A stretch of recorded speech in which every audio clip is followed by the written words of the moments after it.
semakin banyak umur seseorang, nah, itu orang itu semakin sensitif perasaannya. Tapi saya percaya di sini tidak ada yang ngaku maksudnya. Ya. Jadi ketika seseorang itu semakin banyak umurnya, itu mudah tersinggung jadinya. Sehingga menjadi mudah marah.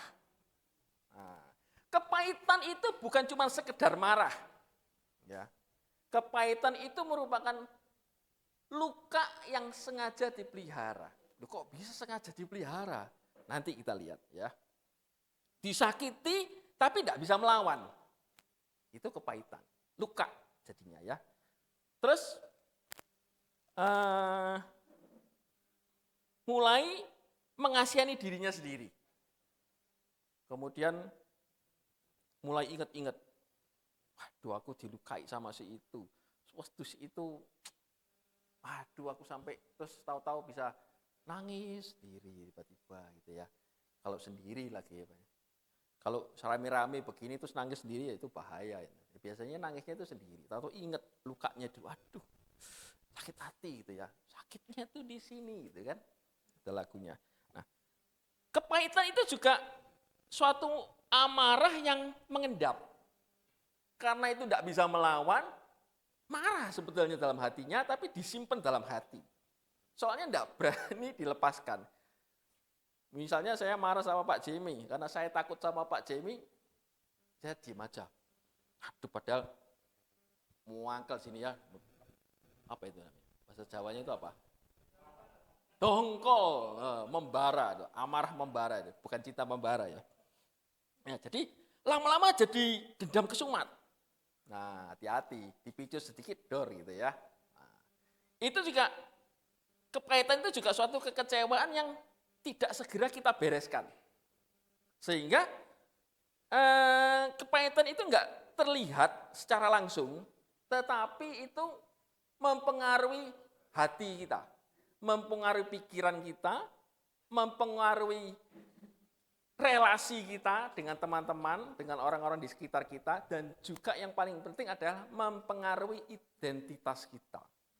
Nah, kita akan masuk nanti. Ya. Maka hari ini kita akan belajar ada 4 hal ya yang saya catat di sini. Yang pertama, dari mana kepahitan itu berasal. Nanti kita akan melihat. Yang kedua, bagaimana kepahitan itu merusak identitas kita. Yang ketiga, bagaimana iblis memakai kepahitan, ya. Dan yang keempat, bagaimana Tuhan memulihkan hati yang pahit, ya. Mari kita buka sama-sama di Ibrani 12 ayat ke-15. Ya.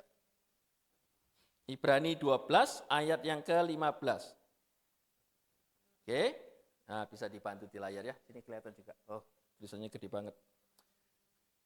Jagalah supaya jangan ada seorang pun menjauhkan diri dari kasih karunia Allah, agar jangan tumbuh akar yang pahit, yang menimbulkan kerusuhan dan yang mencemarkan banyak orang.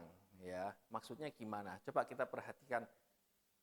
Di situ ada kata-kata, ada kalimat yang mengatakan agar jangan tumbuh akar yang pahit. Nah, coba perhatikan kata tumbuh. Kepahitan ini itu sifatnya berkembang. Bukan cuma 1 hari terus jadi gitu. Saya ketemu Pak Radin di jalan, terus disenggol gitu. Saya marah langsung, saya kepahitan sama Radin. Awas aja ketemu ya. Enggak begitu. Tetapi kepahitan itu dipupuk, berkembang. Dari semakin hari semakin bertambah dan dicicil sedikit lama-lama jadi bukit itu. Nah, itu kepahitan.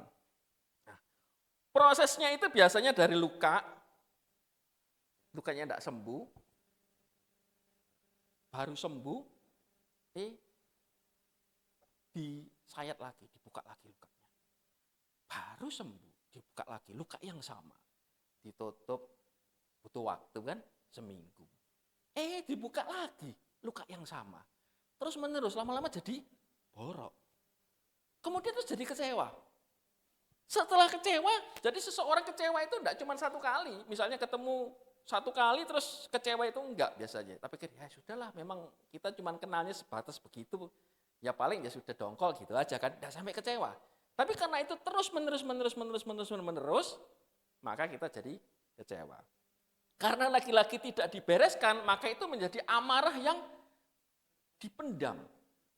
Setelah sudah dipendam, lama-lama menjadi sebuah kepahitan. Ya. Prosesnya seperti itu ya. Nah, sehingga orang yang pahit itu biasanya mudah tersinggung. Nah ini, jadi kalau misalnya kita ini sudah berteman atau satu kelompok atau gimana di pekerjaan maupun di rumah itu ya, tiba-tiba kita mau ngomong hal yang sama, terus tahu-tahu tersinggung. Terus mukanya berubah. Nah, mulai, gitu.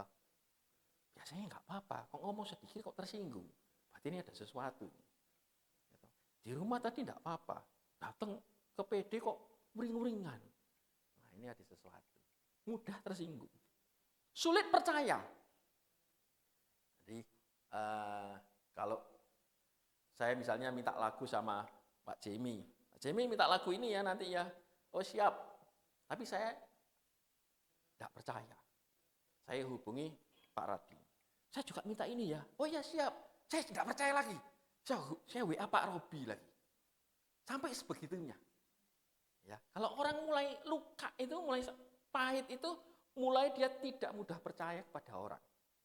Walaupun itu orang yang ya biasanya yang kita hubungi ini, yang selalu kita berhubungan ini. Biasanya seperti itu.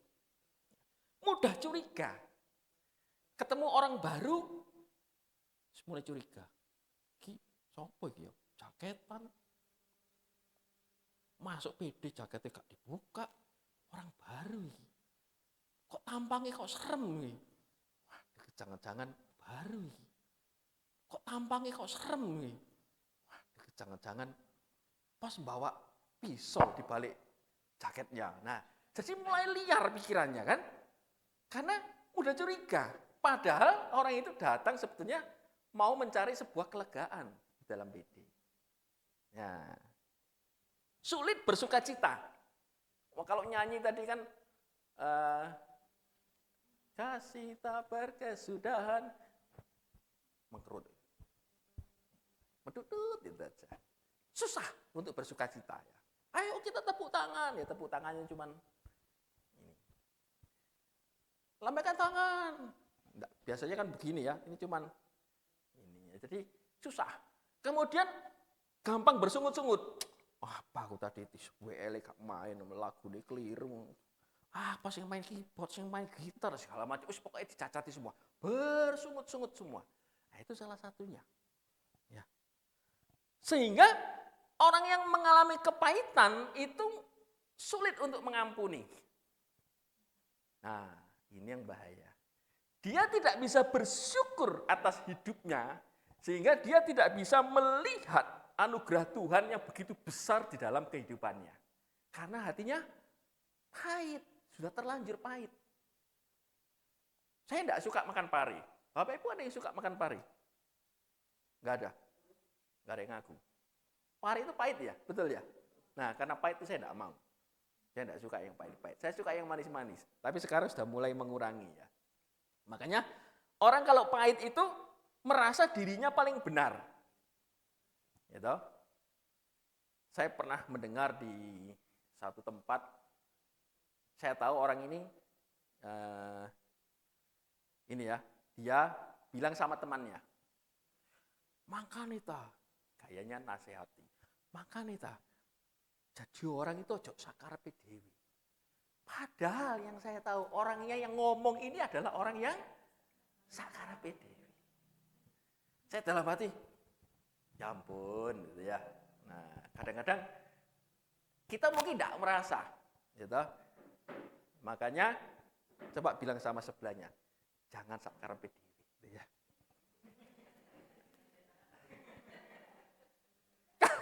Itu ya. Jadi orang kalau terluka itu merasa orang itu di Efesus 4 ayat 31. Ya. Efesus 4 ayat 31. Oke.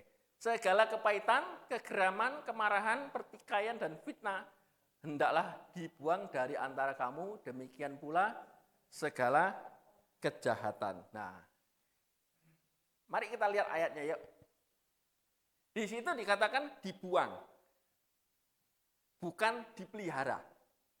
Jadi Alkitab tidak mengatakan segala kepahitanmu peliharalah, enggak, tapi dibuang. Ya. Jangan lupa, karena kepahitan itu tidak pernah menghasilkan kehidupan.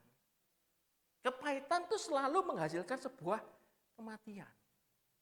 Jadi hidup kita ini jangan suka yang pahit-pahit. Ya. Katakan sama sebelahnya, jangan pahit-pahit. Gitu ya. Ya. Kita lihat yang manis-manis saja. Oke, cocok. Kita lihat ya bagian yang pertama ya. Dari mana kepahitan itu berasal? Ada beberapa hal kepahitan itu asalnya dari ada ini ya. Kita lihat yang pertama, kepahitan itu berasal dari keluarga. Tidak jauh-jauh. Jadi luka itu karena ini dari keluarga, maka biasanya lukanya itu dalam. Ya. Kalau kita ini sebagai anak, kita mungkin mengalami kepahitan dari orang tua kita, atau mungkin dari saudara-saudara kita yang satu rumah, kita mungkin pernah merasa kepahitan. Atau mungkin kalau kita sebagai orang tua, kita punya anak di rumah, jangan-jangan kita yang pelakunya, yang membuat anak kita ini kepahitan. Ya, nah, jadi macam-macam. Yang satu korban, yang satu pelaku. Nah, contohnya bagaimana? Misalnya kalau ditolak sama orang tuanya. Dalam kasus misalnya anak haram, anak yang tidak diinginkan kelahirannya misalnya. Sudah berusaha digugurkan, ternyata tidak gugur, tapi lahir. Tidak diharapkan kan sebetulnya? Atau maunya laki-laki, tapi lahirnya perempuan. Begitu lahir langsung ditinggal. Nah, jadi ditolak orang tuanya. Ada lagi sebuah cerita, ada seseorang anak, ini kalau ulangan dia tidak pernah mendapat nilai yang baik. Setiap ulangan nilainya selalu di bawah 60. Setiap ulangan. Sampai suatu saat papanya marah. Dipanggil si anak ini, terus ditanyai, kamu itu segala macamnya ya. Kebun binatang keluar semua. Papa mau lihat, pokoknya papa enggak mau tahu. Besok, kamu kalau ada ulangan, kamu bisa ada ulangan enggak? Ada. Ulangan apa? Ya dia sebutin ulangan itu ya. Besok nilainya kalau tidak di atas 60, jangan panggil papa. Sudah. Besok si anak ini pulang dari sekolah, pulang rumah. Kebetulan siang itu papanya ada di rumah. Nyo, kamu udah berapa nilaimu ulangan tadi? Ya, seperti biasalah om. Itu. Paham maksudnya? Kan papanya kemarin, kalau kamu nilaimu tidak di atas 60, jangan panggil papa. Dia jawabnya apa? Biasalah om, seperti biasa nilainya. Artinya apa dia? Nilainya jelek. Karena nilainya jelek, dia tidak berani manggil papa ya toh. Ngikut papanya kemarin, jadi dia panggilnya om gitu ya. Paham nggak maksudnya ya? Oke. Nah, jadi luka di dalam keluarga itu juga bisa karena dia dibanding-bandingkan. Misalnya ada dalam satu keluarga itu anaknya lebih dari 1, 2, 3, 4, 5, 10 misalnya dibanding-bandingkan. Kamu tuh enggak kayak cecemu, kamu tuh enggak kayak kokomu, kamu tuh enggak kayak adikmu. Nah kalau anak tunggal gimana Pak? Oh kamu tuh enggak kayak anaknya si itu, kamu enggak kayak anaknya si ini. Dibanding-bandingin. Secara kita mungkin enggak sengaja, ya toh. Kita kalau sebagai anak, lama-lama ya jengkel. Sekali, 2 kali dibanding-bandingin. Mungkin maksudnya orang tua itu sebagai motivasi. Tapi lama-lama ya bisa sakit hati. Benar enggak? Ya. Jadi, atau mungkin kita sebagai orang tua, mungkin enggak sengaja, enggak sadar. kamu itu gak kayak ini, gak kayak itu. Malah omongan kita ini yang menimbulkan sakit hati di anak-anak kita. Ya, nah kita juga koreksi gitu ya. Kamu tuh bodoh, memalukan keluarga itu, tidak dihargai. Misalnya sesuatu hal tidak pernah dihargai, itu juga bisa sakit hati. Ya. Kekerasan verbal, wah itu kebut binatang salah satunya, itu juga pengaruh. Broken home, itu juga pengaruh ya. Nah, ada orang dewasa yang bahkan mungkin sudah menikah, itu masih menyimpan kepahitan puluhan tahun yang lalu, yang dari orang tuanya. Bahkan mungkin orang tuanya sendiri sudah meninggal. Tapi dia masih menyimpan dendam. Dia masih menyimpan amarah. Lah mau ngomong sama siapa? Dulu waktu kecil orang tuanya masih hidup, dia tidak bisa marah. Kalah besar. Ya toh? Kalah hawa. Tapi begitu sudah dewasa, orang tuanya sudah keburu meninggal, dia mau melampiaskan kepada siapa? Tidak ada. Karena orangnya sudah meninggal. Jadi tidak ada pemberesan di dalam hatinya. Kepahitannya, waduh, bertumpuk terus. Dan itu akan terbawa dalam pertemanan, dalam pekerjaan. Pokoknya kalau ada istilah orang Surabaya kan, senggol bacok, gitu kan. Senggol sedikit marah, senggol sedikit marah. Pernah melihat orang seperti itu? Tidak pernah mungkin ya, nanti diperhatikan itu ya. Nah, jadi salah satu yang menyebabkan luka paling dalam itu dari keluarga. Kepahitan itu kemudian masuk ke dalam hati, lalu membentuk suatu identitas kita. Nanti kita akan lihat. Ada juga luka yang dari pasangan. Dari pasangan, ya pasangan hidup maksudnya ya. Dikhianati. Misalnya, awalnya nggak apa-apa. Ada reuni. Reuni A, reuni B, reuni TK, reuni SD, reuni SMP, reuni apa lagi? SMA, reuni kelas 1, reuni kelas 2, reuni kelas 3, terus reuni kuliah, reuni lagi apa? Pokoknya segala macam reuni. Datang. Terus mantan pacarnya datang juga. Kemudian terjadi yang namanya CLBK. Apa itu?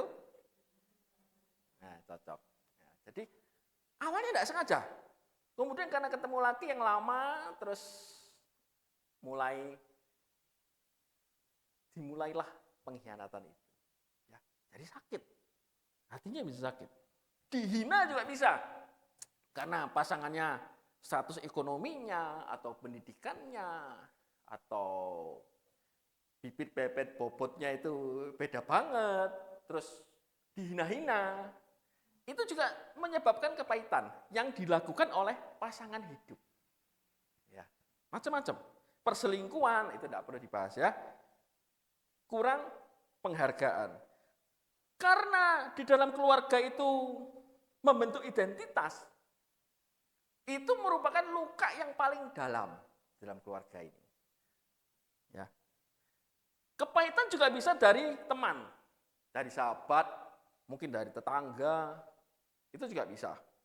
Jadi persahabatan itu kan berdasarkan kepercayaan ya. Kita sudah percaya sama teman kita sudah percaya sama sahabat kita, ternyata rahasianya kita dibocorin.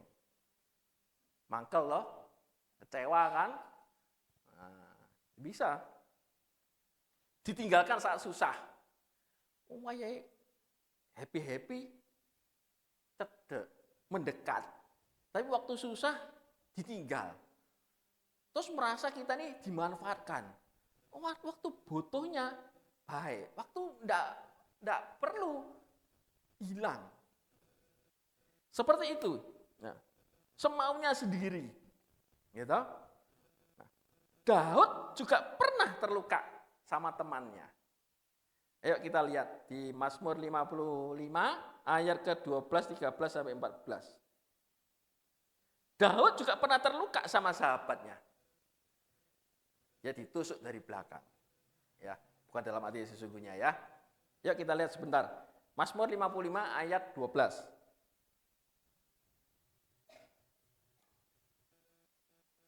Ya. Oke. Di situ 13 ya. Oke, 12 atau 13 ya. Kalau ini ya saya baca ya. Kalau musuhku yang mencela aku masih dapat menanggungnya. Ya, ini musuhnya dia kalau mencela. Kalau pembenciku yang membesarkan diri terhadap aku masih dapat menyembunyikan diri dari dia. Ayat berikutnya. Tetapi engkau orang yang dekat dengan aku, temanku dan orang kepercayaanku. Lihat ini ya. Dekat, teman, dan orang kepercayaan. Tidak main-main ini. Next, lanjut. Kami yang bersama-sama bergaul dengan baik dan masuk rumah Allah di tengah-tengah keramaian. Artinya apa? Ini orang, ini sahabat, dekat banget. Bahkan mungkin lebih dari saudara, teman ini, temannya Daud ini. Dia begitu dekat, dia begitu percaya. Tapi akhirnya juga dia dikhianati. Teman ini adalah penasihatnya dia sendiri. Yang akhirnya penasihatnya ini berbalik arah, dia mendukung Absalom. Sampai sebegitunya Daud ini. Ya. Jadi luka yang paling dalam itu bisa terjadi juga dari teman-teman yang di sekitar kita, sahabat-sahabat kita. Itu bisa terjadi. Bisa juga kepahitan itu dari pekerjaan. Ya, kalau pemimpin kita ini tidak bijaksana, jadi dia sukanya mengadu domba, itu bisa dari pekerjaan kita ya. Jadinya tidak adil, difitnah, terus kita dihina-hina, terus dieksploitasi, dimanfaatkan. Terus kamu bisa ngerjain ini, oh bisa, itu dia nggak masuk soalnya, tolong gantikan dong kerjaannya dia, tak oper ke kamu ya buat hari ini ya. Sebenarnya kerjaanku banyak sih hari ini, tapi ya sudahlah nggak apa-apa lah, buat hari ini toh, iya buat hari ini aja, kerjakan. Sampai lembur, gara-gara mengerjakan temannya yang tidak masuk. Minggu depan diulang lagi, ini kamu tak kasih lagi ya. Ini. Lo kan minggu lalu sudah, iya ini tidak masuk lagi. Ya terpaksa dia ngerjakan. Terus minggu depan lagi. Tidak sampai minggu depan 2 hari lagi dikasih lagi sama atasannya. Terus bertumpuk. Akhirnya suatu saat dia merasa dimanfaatkan. Oh ternyata atasanku ini bujuk aku ini. Sudah kalau lembur tidak dapat bayaran, kerjaannya dibanyakin. Jadi dia merasa dimanfaatkan. Ya. Maka orang itu bisa hidup di dalam tekanan. Karena pekerjaan-pekerjaannya itu yang menumpuk sehingga dia jadi stres. Ya. Itu bisa terjadi. Kepahitan juga bisa terjadi dari salah satu hamba Tuhan. Itu juga bisa terjadi. Ya.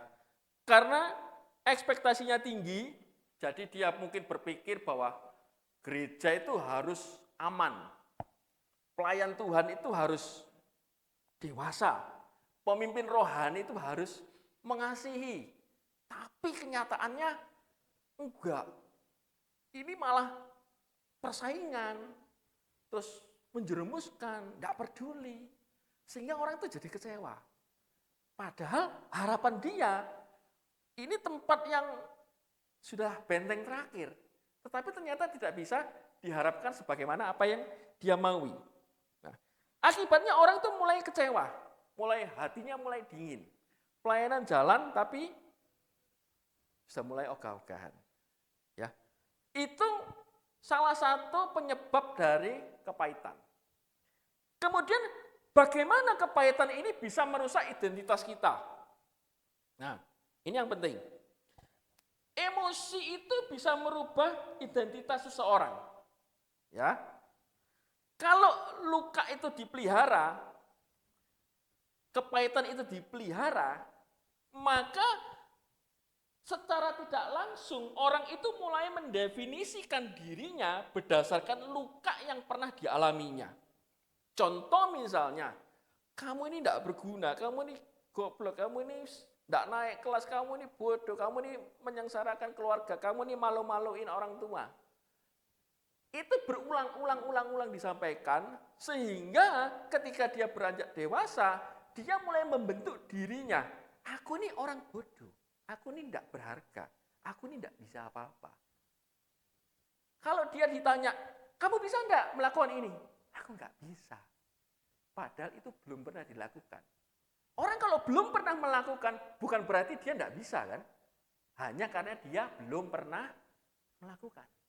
Tetapi karena dia sudah mendefinisikan dirinya bahwa aku ini enggak bisa, maka selamanya dia tidak akan pernah bisa. Jadi itu mulai terbentuk identitasnya. Ya. Aku pemalu, aku enggak bisa maju di depan untuk ngomong begini.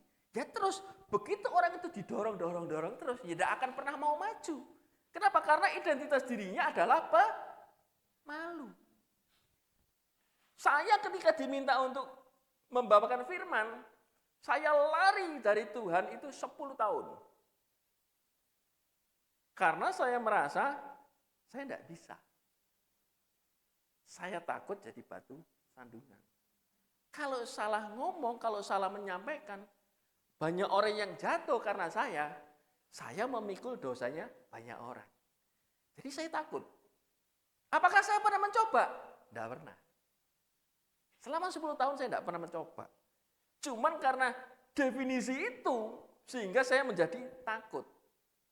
Saya tidak bisa. Setiap kali saya disuruh, ayo kamu maju dulu. Tidak bisa, tidak berani. Ini aja, si itu aja, si ini aja yang maju. Tidak pernah mau saya. Sampai pada suatu saat, saya sudah tidak bisa melarikan diri lagi. Ya sudah, maju. Terpaksa. Maju dengan keringat dingin tentunya. Ada yang pernah ya? Kalau Raden mungkin pernah. WL pertama gitu keringat dingin itu ya. Keringatnya bukan sak jagung-jagung lagi ya. Sak gajah-gajah gitu ya. Wah, semua keringetan ya. Itu serius loh, itu bener loh. Kaki saya itu sampai bergetar. Bukan karena gempa bumi.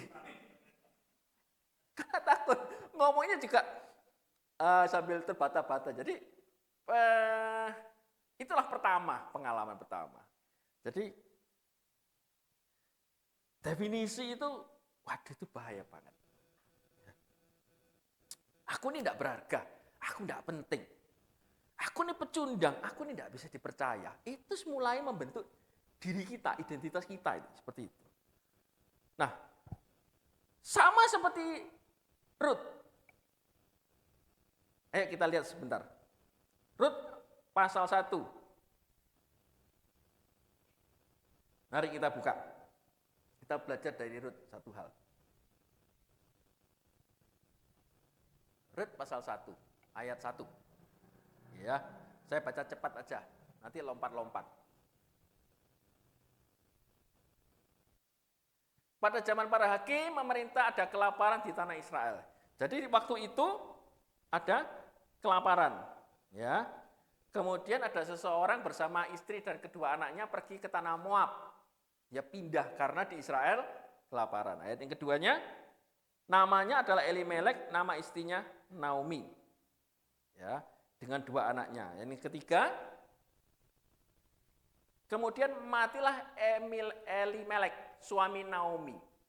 Sehingga perempuan itu tertinggal dengan kedua anaknya. Inilah penderitaan yang pertama, Naomi. Oke. Ayat berikutnya, ayat keempat, kemudian, jadi yang meninggal yang pertama tadi adalah suaminya. Ya, anak-anaknya enggak.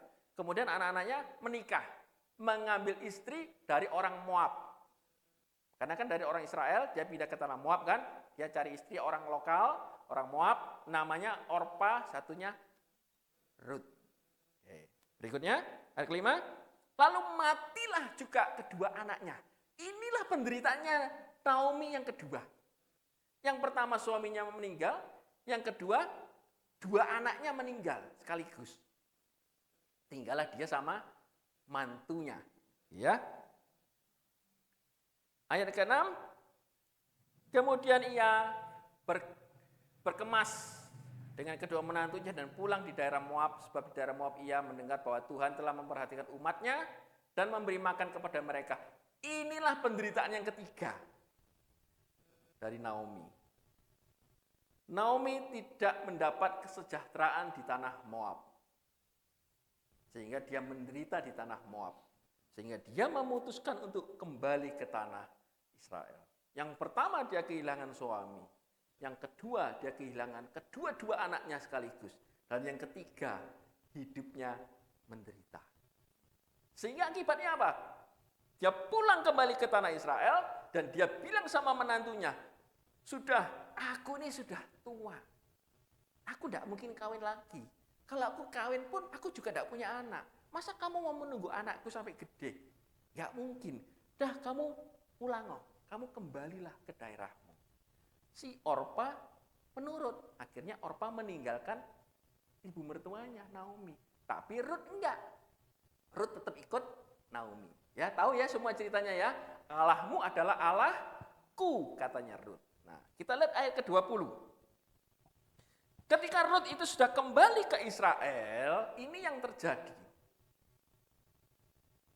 Ya, dia bertemu dengan teman-temannya, dia bertemu dengan orang-orang sekampungnya, terus dia ditanyakan, "Hei, bukankah kamu itu Naomi?" Ini jawabnya, "Janganlah sebut aku Naomi, sebut aja aku Mara." Ganti nama dia. Sebab yang Maha Kuasa telah melakukan banyak yang pahit kepadaku. Perhatikan Bapak Ibu ya, Naomi itu artinya menyenangkan. Arti kata dari Naomi.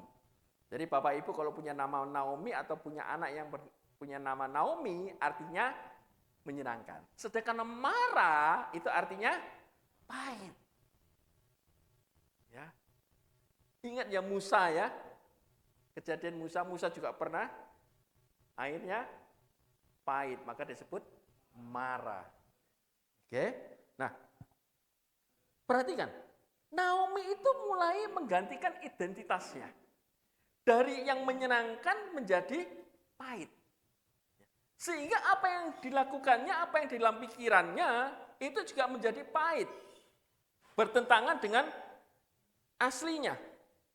Dia mulai mengganti identitasnya berdasarkan penderitaan yang dialaminya. Ya. Demikian juga banyak dari kita saat ini yang secara tidak sadar mulai mengganti identitas diri kita dengan penderitaan-penderitaan yang pernah kita alami. Nah, padahal identitas orang itu bukan dari luka, tetapi identitas orang itu dari Tuhan. Ya. 2 Korintus 5 ayat 17, mari kita lihat.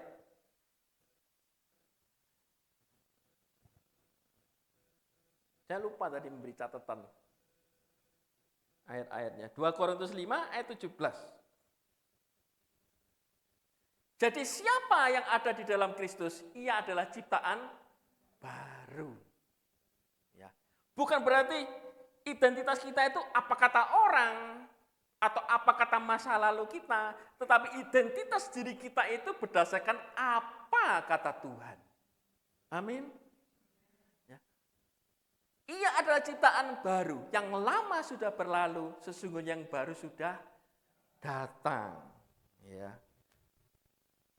Bagaimana iblis itu memakai kepahitan? Ya.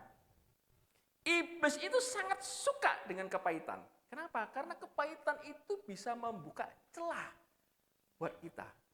Sehingga dia bisa masuk di sana. Ya. Ya, kita lihat ya. Efesus 4 ayat 26. Yuk, kita lihat Efesus 4 ayat ke-26. Nah, apabila kamu menjadi marah, janganlah kamu berbuat dosa. Artinya apa? Jadi orang kalau cuma marah, ya cuma sekedar marah ya.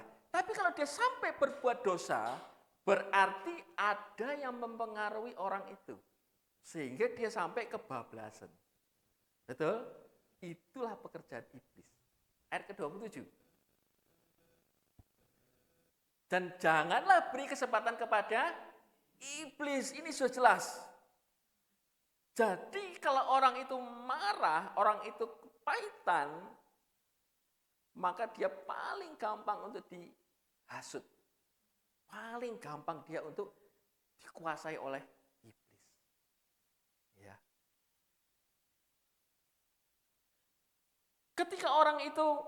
Ketika dia memelihara sebuah kepahitan, maka iblis itu punya pijakan kaki untuk masuk dalam hidupnya. Nah, dia bisa mempengaruhi. Jadi tujuan iblis itu bukan cuma sekedar membuat kita ini marah, tapi tujuan iblis itu berusaha untuk memutarbalikkan fakta. Ya, iblis itu nggak perlu sampai mau menghancurkan kita ya. Misalnya ibaratnya begini, kita ada di tepi jurang, terus sampai iblis itu dorong kita begini, sampai kita itu jatuh ke dalam jurang. Itu nggak seperti itu. Ya. Caranya itu paling gampang.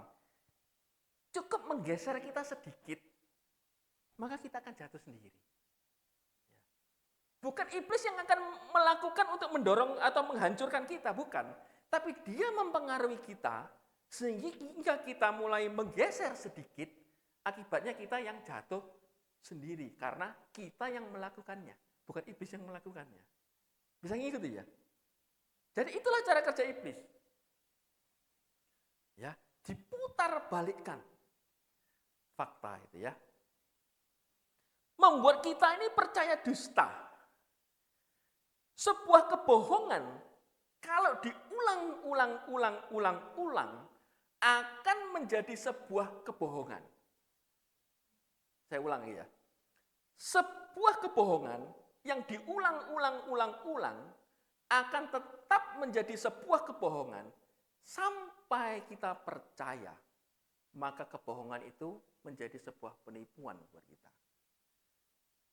Kalau kita dibohongi sekali, dua kali, oh aku tahu kamu bohong. Enggak, aku tahu kamu bohong. Ini sungguhan ini, serius ini, dengan gaya yang meyakinkan. Beneran ini, aku lihat ini. Enggak mungkin begitu. Loh, sungguhan, banyak yang lihat. Masa sih? Iya, mulai percaya. Oke. Begitu kita mulai percaya, disitulah kita sudah tertipu. Ya, itulah pekerjaan iblis. Menjauhkan kita ini dari kasih karunia. Kamu itu tidak layak, kamu itu percuma. Kamu itu berdosa sudah. Wes percuma, kamu itu orang tuamu itu tidak menginginkan kamu. Itulah kerja iblis. Ya. Jangan sampai kita tertipu. Yohanes 8 ayat 44, coba kita lihat.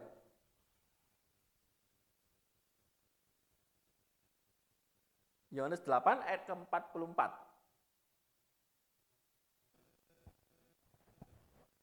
Iblislah yang menjadi bapamu, dan kamu ingin melakukan keinginan-keinginan bapamu. Jadi yang dimaksud adalah iblis ya. Ia adalah pembunuh manusia sejak semula, dan tidak hidup dalam kebenaran. Sebab di dalam dia tidak ada kebenaran. Apabila ia berkata dusta, ia berkata atas kehendaknya sendiri. Sebab ia adalah pendusta dan bapa segala dusta. Jadi iblis itu bekerja melalui kebohongan. Ya. Sedangkan orang yang hatinya pahit, ini adalah orang yang paling mudah untuk dibohongi. Karena hatinya pahit. Kalau orang hatinya pahit sudah tidak bisa memakai logikanya, itu sulit. Karena sudah benci dulu. Ya. Gampang. Dibakar sama iblis paling gampang. Kalau orang sudah punya kepahitan. Ya. Kemudian karena termakan oleh omongan iblis, maka dia mulai membentuk benteng di dalam pikirannya. Aku nggak bisa, aku nggak layak, dan segala macamnya. Jadi itu yang seringkali membuat orang itu menjadi tawar hati. Ya. Nah, kabar baiknya, Tuhan itu tidak hanya mengampuni dosa, tetapi Tuhan itu bisa memulihkan hati kita yang pahit. Amin. Nah, itu kabar baiknya. Bagaimana caranya Tuhan itu bisa memperbaiki kita? Bagaimana caranya Tuhan itu bisa memulihkan hati kita yang sedang pahit atau sudah terlanjur luka? Bahkan mungkin lukanya kita sudah puluhan tahun yang lalu. Bagaimana caranya? Yang pertama, kita harus mengakui luka-luka itu dengan jujur di hadapan Tuhan. Jangan sok kuat. Kita nggak boleh pura-pura kuat. Wah, aku kuat Tuhan. Aku kuat Tuhan, aku kuat. Nah, orang nggak bisa sembuh. Soalnya dia nggak pernah mengakui jujur di hadapan Tuhan. Loh, Tuhan kan tahu. Ya betul, Tuhan tahu. Tetapi Tuhan membutuhkan responnya kita. Apakah kita memang mau terbuka kepada dia atau enggak? Ya, bukan berarti nggak tahu. Oke. Pertama, akui dengan jujur. Luka itu di hadapan Tuhan. Yang kedua, kita memilih untuk mengampuni orang yang menyakiti kita. Ini sulit. Ya, ini sulit. Kalau kita ingat doa Bapa kami, ampunilah seperti kami mengampuni orang yang bersalah pada kami. Ya. Kalau kita tidak mengampuni, kita juga tidak diampuni. Tapi tidak bisa, Pak. Susah. Itu papaku sendiri. Aku sudah luka, aku tidak mau ngampuni papaku sendiri. Ya, itu pasangan hidupku. Aku tidak mau ngampuni. Gini loh Bapak Ibu ya. Orang yang mau mengampuni atau pengampunan itu bukan berarti membenarkan kesalahannya. Oh, kamu tak ampuni karena kamu bisa anggap benar. Bukan. Mengampunan itu atau mengampuni itu tidak membenarkan kesalahannya, tapi juga tidak menyangkal luka yang kita terima. Ya. Bukan juga mengampuni itu bukan melupakan semuanya, bukan. Ya. Pengampunan itu berarti melepaskan hak kita untuk membalas kepada orang itu, kita serahkan kepada Tuhan. Biarlah Tuhan sendiri yang membalas orang tersebut yang menyakiti kita. Itulah pengampunan. Ya, sulit, tidak gampang, betul, tidak gampang. Saya mau cerita sedikit. Sebenarnya saya tidak mau cerita. Tahun 1987, ketika saya masih usia 12 tahun, saya diberitahu sama mama saya kalau papa saya menikah lagi. Bayangkan umur 12 tahun. Ya. Anak yang masih lucu-lucu gitu ya. Apalagi kayak saya ini kan lucu gitu ya. Menceknol tapi ya. Jadi begitu mengidolakan orang tua. Mengidolakan papa. Ya kan? Oh, dikit-dikit papa. Yang bela siapa? Ya papa. Tapi begitu tahu kalau papa saya itu menikah lagi, saya mulai kecewa. Saya mulai memberontak. Saya mulai membenci papa saya. Pulang sekolah dijemput, tidak mau. Saya lebih memilih naik angkot. Tidak mau. Pulang ke rumah, saya dimarahi papa saya dibela sama mama saya, ya saya cuma bisa nangis. Tapi saya tidak mau. Sejak saat itu,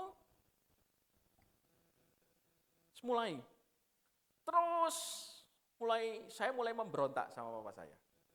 Mulai melawan, mulai membenci. Mas, pokoknya dalam hati sini, sekali lagi, saya masih kecil, saya tidak bisa melawan. Ya. Anak umur 12 tahun, apa yang bisa dilakukan? Nggak bisa. Cuman bisa terima nasib. Tidak bisa melawan, dipendam dalam hati. Mau marah, tidak bisa dilampiaskan. Kalau dilampiaskan pasti kalah, bisa tahu. Akibatnya dipendam dalam hati. Kemudian mulai pelan-pelan perlahan berubah menjadi introvert. Mulai menjadi penyendiri. Mulai jadi diam. Padahal dulu banyak omong. Nah, itu yang menyebabkan saya menjadi punya sebuah kepahitan. Ya. Berikutnya. Jadi kita berusaha untuk memilih untuk mengampuni. Bagaimana susahnya, bagaimana beratnya orang yang menyakiti kita. Bertahun-tahun, mungkin berpuluh-puluh tahun, itu mau tidak mau kalau kita mau hidup di dalam Kristus, kalau mau kita hidup di dalam damai sukacita, maka mau tidak mau kita harus belajar untuk mengampuni. Walaupun itu suatu hal yang sangat sulit. Yes, saya tahu. Saya mengalaminya. Ya. Doakan orang yang menyakiti kita. Wah, itu lebih tidak gampang lagi. Orang ngampuni aja tidak bisa, apalagi mendoakan orangnya. Sulit kan? Doakan, berkati dia. Itu yang sulit. Ya. Yang ketiga, bagaimana Tuhan itu bisa menyembuhkan kita? Yang pertama tadi kita akui dengan jujur luka-luka kita. Yang kedua, kita memilih untuk mengampuni orang-orang yang melukai kita. Yang ketiga, kita menolak identitas palsu yang selama ini kita pakai. Ya. Yohanes 1 ayat 12, mari kita lihat. Kita mulai berhenti mengatakan bahwa aku ini adalah korban. Ya. Aku adalah victimnya. Aku nih hidup dari luka. Kita harus mulai berhenti. Mari kita lihat, tetapi semua orang yang menerimanya diberinya kuasa supaya menjadi anak-anak Allah. Kalau engkau merasa masih sakit di dalam hatimu, engkau tidak akan bisa menjadi anak-anak Allah. Tetapi ketika engkau mau belajar untuk mengampuni, saat itulah engkau diberi kuasa oleh Allah. Dan ketika engkau berhasil mengampuni, maka engkau akan menjadi anak-anak Allah. Amin. Kita ditebus, kita dikasihi sama Tuhan. Kita diselamatkan. Ya, kita diberi kuasa. Bagaimana Tuhan bisa menyembuhkan hati kita? Yang pertama tadi kita akui dengan jujur. Yang kedua kita apa tadi? Mengampuni. Yang ketiga, kita menolak identitas palsu yang selama ini kita pakai. Dan yang keempat, biarkan Tuhan yang menyembuhkan hati kita. Kita tidak bisa kok menyembuhkan hati. Kita menyembuhkan sendiri kepahitan-kepahitan yang pernah kita alami itu tidak bisa. Karena kita tidak punya kemampuan untuk itu. Jujur aja. Ya, kita harus akui. Kesembuhan hati itu bukan dari kehebatan manusia. Bukan dari kehebatan diri kita sendiri. Tapi itu dari Tuhan. Tahun 97, dari tahun 87 sampai ke tahun 97, 10 tahun kemudian, ketika ada retret mahasiswa, saya belajar untuk mengampuni papa saya. Sulit, beneran sulit. Karena sejak SMP, saya sudah tidak pernah menangis. Kenapa? Karena prinsip saya, anak laki kalau menangis, berarti dia cengeng. Ada yang punya prinsip seperti saya? Tidak ada ya. Sehingga saya mulai ketika mau nangis, saya rem. Mau nangis, saya rem. Karena saya bilang, kamu jangan cengeng, kamu jangan cengeng. Jadi sejak SMP dan seterusnya, saya tidak pernah nangis. Ketika tahun 97, saya mengalami sebuah pertobatan. Saya menahan nangis. Saya bilang sama Tuhan, Tuhan, aku mau mengampuni papaku, tapi aku tidak bisa. Sulit bagiku. Saya mau nangis, Saya tahan. Saya malu dengan diri saya sendiri kalau saya nangis. Karena selama SMP sampai waktu itu, saya tidak mau jadi anak yang cengeng. Tuhan, aku mau ngampuni bapak saya. Papaku, aku mau. Tapi aku tidak bisa, Tuhan. Sakit ini. Sampai mau nangis, tak tahan. Sampai suatu saat akhirnya tidak kuat. Begitu tidak kuat, saya nangis sejadi-jadinya. Saya sudah tidak lihat kiri kanan. Teman-teman saya itu sudah saya tidak lihat. Saya nangis sejadinya. Saya bilang, Tuhan, aku mau ngampuni, aku mau belajar mengampuni, aku mau mengampuni. Cukup lama, tapi ketika setelah saya melakukan itu, setelah saya nangis sekian banyak, tiba-tiba hati saya itu mulai plong, mulai damai, yang tidak pernah saya rasakan. Dan saya tahu, saat itu juga saya sudah berdamai dengan papa saya. Walaupun papa saya tinggalnya sudah di luar kota, lain beda kota. Waduh, itu sungguh suatu kelepasan, suatu kelegaan yang luar biasa buat saya. Dan saya percaya ketika kita mulai mengampuni orang-orang yang menyakiti kita, damai, sejahtera, sukacita itu akan Bapak Ibu rasakan bersama-sama dengan saya. Amin. Tahun 2010, untuk pertama kalinya, dari 19 ya berarti berapa? 13 tahun kemudian, untuk pertama kalinya saya mendoakan Bapak saya. Saya mendoakan berkat buat Bapak saya, supaya hidupnya tenang, supaya hidupnya bahagia. Ya, dan tahun 2023, 3 tahun yang lalu, ketika saya dalam perjalanan untuk khotbah, jam 7 malam, kira-kira setengah jam sebelumnya, saya diberitahu dari keluarganya sana bahwa papa saya meninggal. Dengan usia 86. Nah, saya waktu itu bisa saja saya mengambil keputusan untuk tidak melanjutkan sharing firman, tapi ada dorongan kuat dalam hati saya mengatakan, kamu maju terus, kamu bawakan firman. Akhirnya saya bawakan firman, saya selesai, dan jujur, untuk sampai saat ini, saya tidak ada penyesalan terhadap papa saya. Kenapa? Karena saya sudah mengampuninya. Bahkan saya sudah memberkatinya. Jadi, ada suatu kelepasan. Ada suatu sukacita. Dan saya berharap Bapak Ibu, saudara yang hadir di sini juga bisa merasakan hal yang sama. Kita akan belajar sama-sama untuk melepaskan kepahitan-kepahitan yang pernah kita alami. Jadi buat saya dan buat Bapak Ibu semua, Tuhan itu tidak hanya bisa mengampuni, tapi Tuhan itu juga bisa memulihkan hati. Amin. Mungkin hari ini Bapak Ibu ada yang terluka karena keluarga, atau mungkin terluka dengan teman, atau terluka di pekerjaan, atau bahkan terluka dengan seorang hamba Tuhan. Tapi selama ini saudara mulai bertahan. Saudara tidak mau melepaskan pengampunan. Mari, malam ini saya mengajak kita semua untuk melepaskan pengampunan ini. Ketika Yesus di kayu salib, Dia pun berkata, ampunilah mereka, sebab mereka tidak tahu apa yang mereka perbuat. Ya, kalau Tuhan Yesus saja mau mengampuni, saya percaya Bapak Ibu juga mampu diberi kuasa untuk mengampuni. Amin.